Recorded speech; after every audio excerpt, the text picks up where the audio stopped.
কালকে আমরা রাজ্যসভাতে ফাইন্যান্স মিনিস্টারের অনেক দীর্ঘ বক্তৃতা শুনলাম। এর আগে লোকসভাতে উনি বক্তৃতা রেখেছেন বাজেটের উপরে।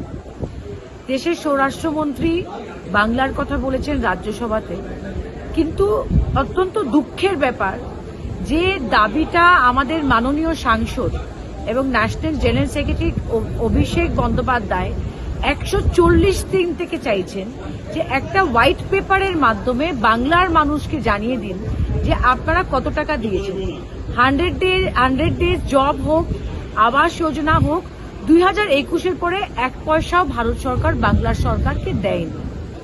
এটা অত্যন্ত দুঃখজনক ঘটনা যে দেশের ফাইন্যান্স মিনিস্টার, হোম মিনিস্টার এত লম্বা লম্বা বক্তৃতা দিচ্ছে, কিন্তু 140 দিন থেকে আপনারা একটা হোয়াইট পেপার দিয়ে বাংলার মানুষকে বলতে পারছেন না যে কত টাকা দিয়েছেন।